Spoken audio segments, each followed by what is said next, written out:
I'm ready to do it. I'm ready to give you guys my win-loss projection on the year. It took me several weeks of going back and forth with a bunch of these games. It's not an easy schedule, but I think I'm ready to give my record prediction on the year. So keep in mind, I'm doing this before we've seen the team. Obviously, things are going to change.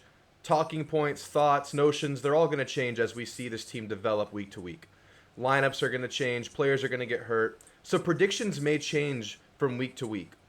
But for the sake of projecting this team from the outside looking into the season, I'm going to go game by game and give you my prediction for each matchup that the Aggies have this year. Now, I'm going to go ahead and predict every game the week of that given game. So this list may change as the year goes on. But right now, I want to go back at the end of this year, see what we thought about the team, see where we landed on the win loss record, thinking about this team before we've seen it, and then compare it to the actual outcome. Because many will tell you that this team has a wide range of possible results on the year. Coming off the 5-7 season, Jimbo Fisher on the hot seat to many talking heads across the country. Bobby Petrino coming in, highest rated recruiting class of all time. There's just a lot of things in motion on this team. And I don't think there's been more intrigue going into an Aggie season in the Jimbo Fisher era because this is kind of the do or die season.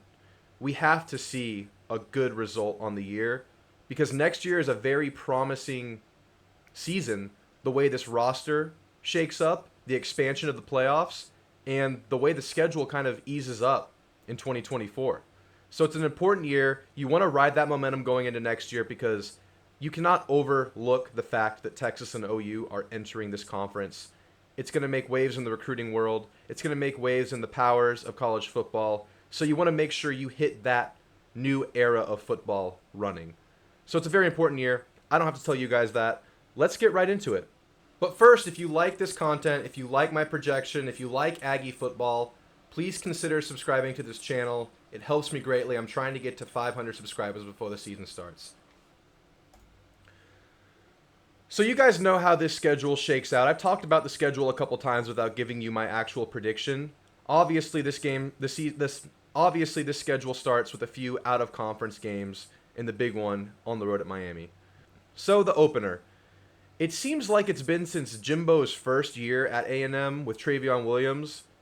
It's been that long since they actually opened the season with a bang. And I think this year you need that more than ever. You need to give this fan base, this team, the country, hope and raise the bar of expectations. It's time for them to go do that so they can have some self-belief and they can get this fan base even more on board. Even though the Aggie fan base, the 12th man, they're going to show up no matter what. But I think they really need a big win here. And I think they get it. I think this offense has a chance to be really good. This defense may be a work in progress in the pass stop department with no major cornerback news, no major emergencies that we've heard from camp just yet. But I think this offense does hit the season running, and I think A&M puts up a lot of points in this first game and hopefully wins by 30 or more. I think that's on the table. I actually really think it's going to happen. Now, week 2 is what I have deemed as the most important game on the schedule. I've said this time and time again. I'll break it down for you guys once more.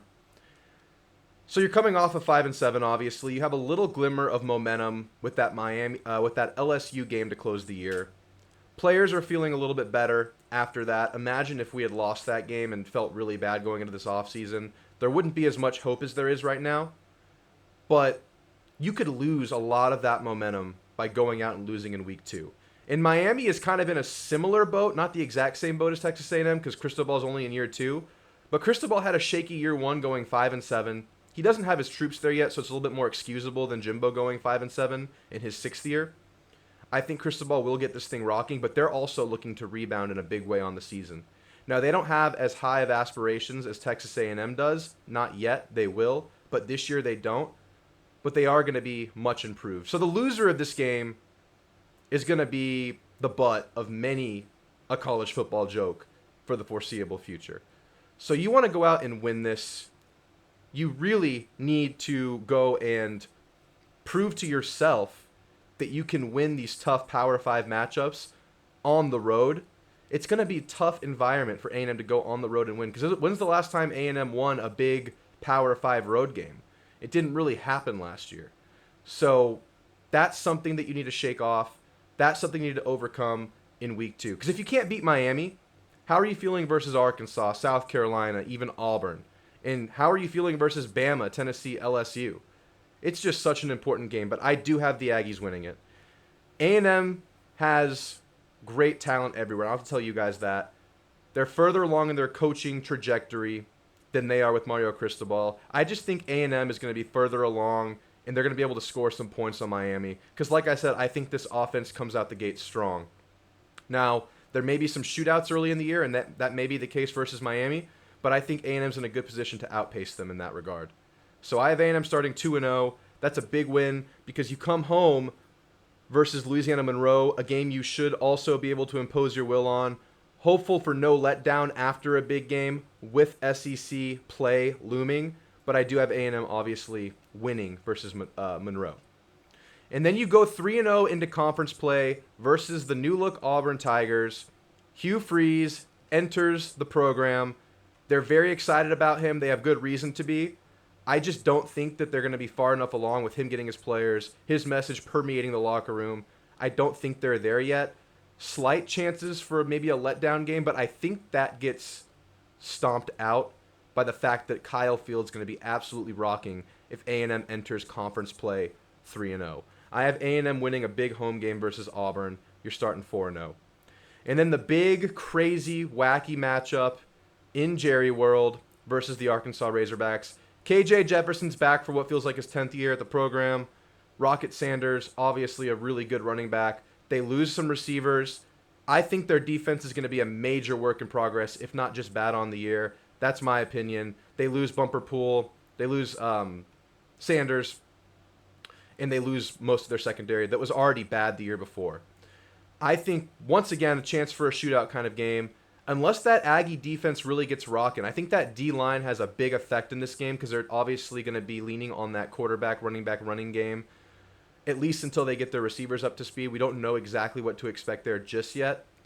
But I think it's another game that's very winnable for A&M as long as you can escape one of those weird, wacky slog of a game that seems to always happen in Jerry World. But I do think A&M starts 5-0, and the whole college world will be looking at A&M at this point because the matchup with Alabama is the next week. Who knows where Alabama is at this point in the year? Very possible they have a loss by this game, but it's also very possible they're undefeated.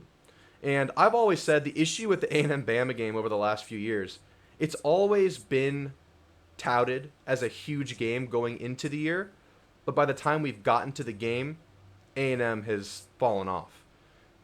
Even in 2021, A&M was 3-2 in this game.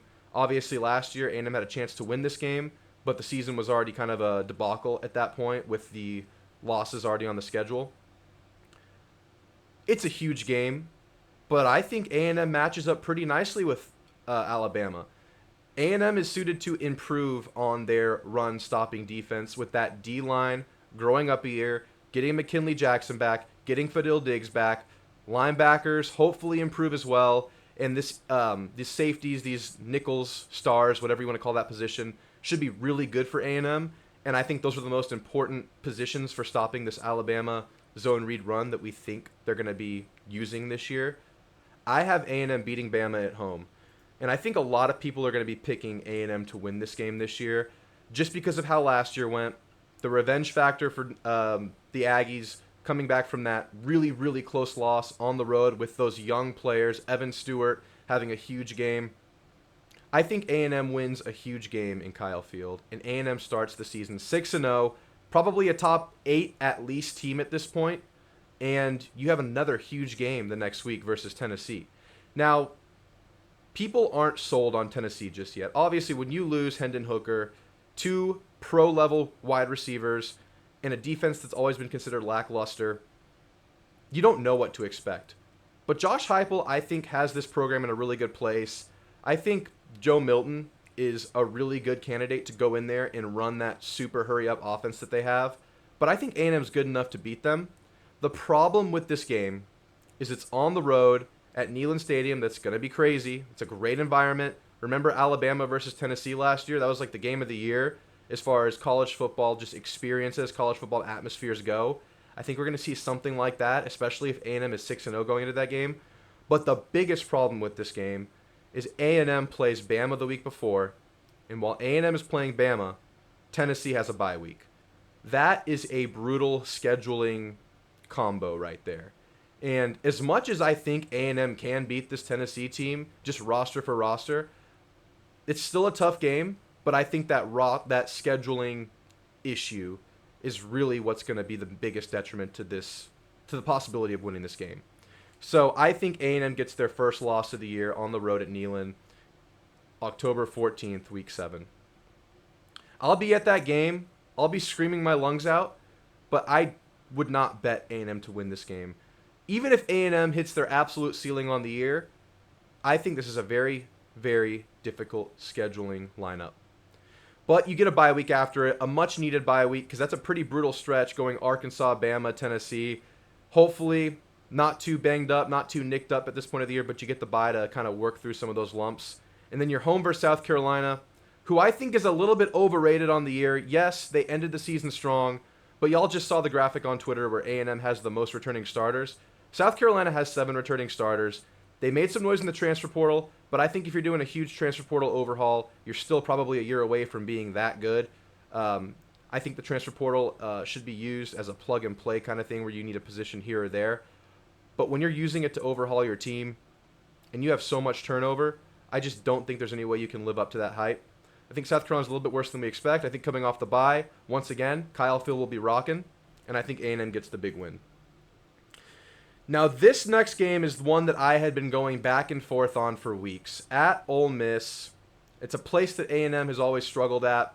The Mississippi schools, right? I mean, that's always been the biggest hurdle for A&M to get over. Can you ever beat both of them? So they're going to have a strong running game this year with Jackson Dart, Quinshon Judkins. They lose Zach Evans, but Quinshon was definitely the best of that duo. And he is poised for like a Heisman type of season. I don't know if they're going to win the games necessary for him to actually make it as a finalist. But this running attack should be really good. And that was A&M's bane last year, was stopping the run.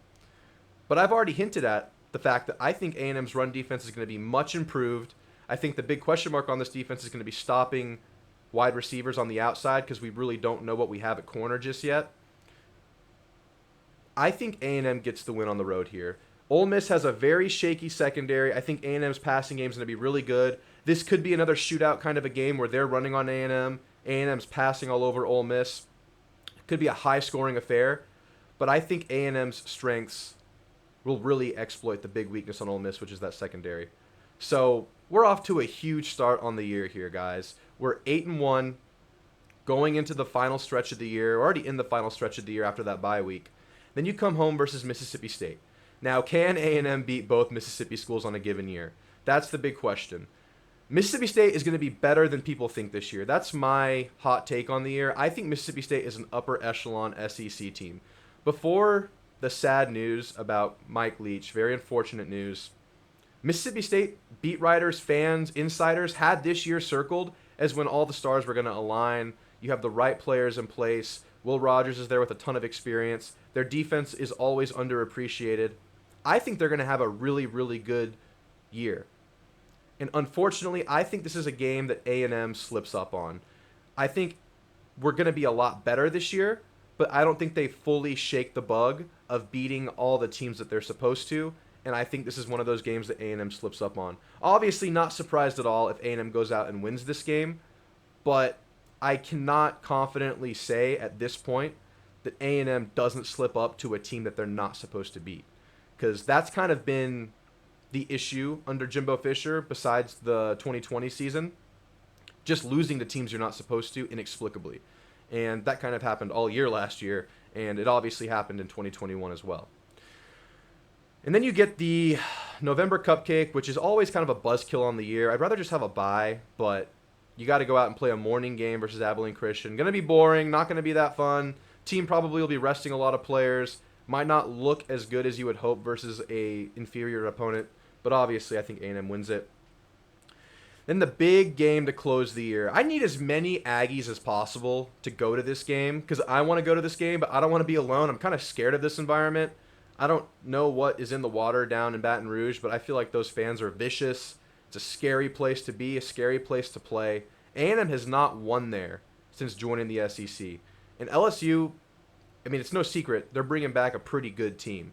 And there's reason to believe that they're going to be an SEC West contender on the year. Many people will believe that. I mean, they're projected to win the SEC West in many people's eyes. Very good team.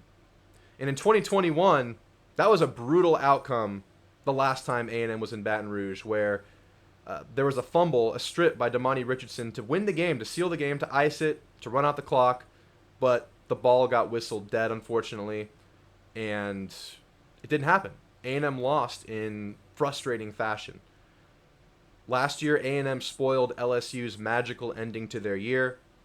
LSU really ramped things up as the season went on, but A&M was that huge hurdle at the end of the year, apparently, that they didn't expect, and their storybook ending didn't happen. So they're looking at revenge, but I think a lot of Aggies are looking at revenge too for that last time they were in Baton Rouge, especially those older players that were there, especially Damani Richardson. This might be a hot take, but I think A&M gets their first win at LSU in Baton Rouge. First time winning there since joining the conference over 10 years ago.